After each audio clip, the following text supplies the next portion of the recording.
They should have been here with us 50 or 55 years later and enjoying the fruits of their labor.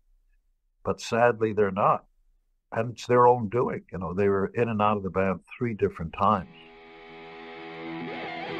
And just chatting about your career, regrets is probably the wrong word to use, but especially for someone with a career like you. But if you could go back over time and say something to yourself, maybe don't do that, or you should have done that. Is there anything that stands out from you from what's happened over the past 50 years that you might have done slightly differently?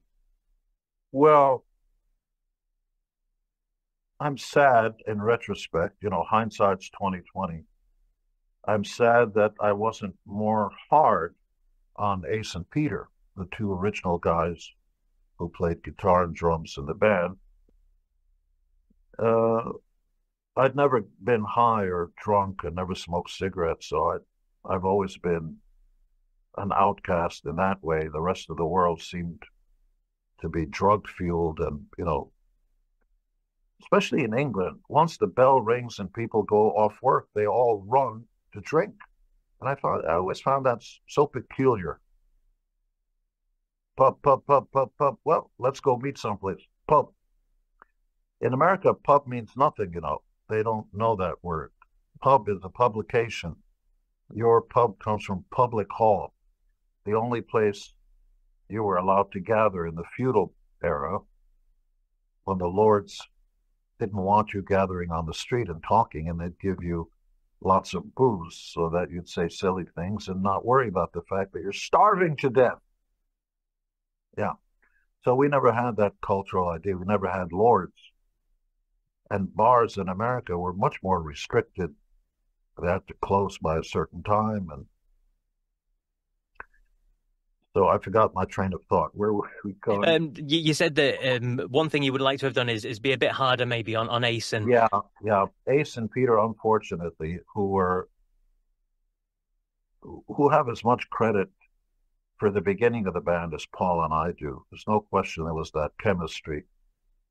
And they both had unique voices, unique personalities, and all that. And they should have been here with us 50 or 55 years later and enjoying the fruits of their labor. But sadly, they're not.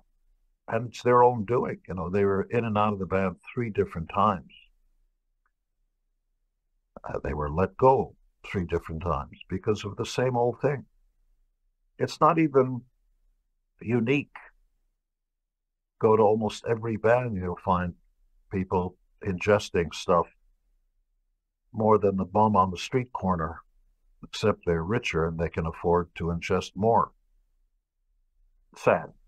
it is indeed. But as you said there, you never partook in any of that sort of stuff. And as a famed rock star who traveled the world and had everything at his disposal and everything thrown at his feet, that must have been an interesting decision to make. And how did you not get drawn into all that then? Well, the word no is in the dictionary. But it's not that easy to say sometimes. I mean, just by observation, uh, I've never seen anybody drunk be witty or intelligent. Have you?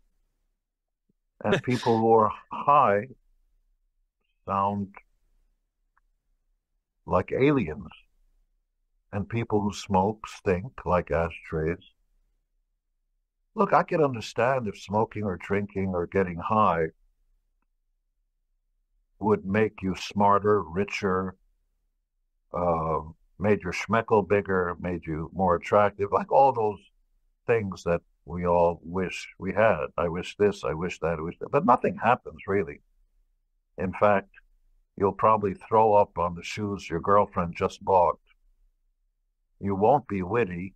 The next day your head will hurt, and if you drink enough, your schmeckle is not going to work. So I don't get it. Chances are pretty good you're going to get into a fight. I remember when I was 13, 14, I used to go to these teenage parties where 16-year-olds would gather because I was always bigger. So they'd invite me. They think I was older. And like a vulture on the side, I just wait for the guys to get drunk and then just swoop in and take any girl I wanted.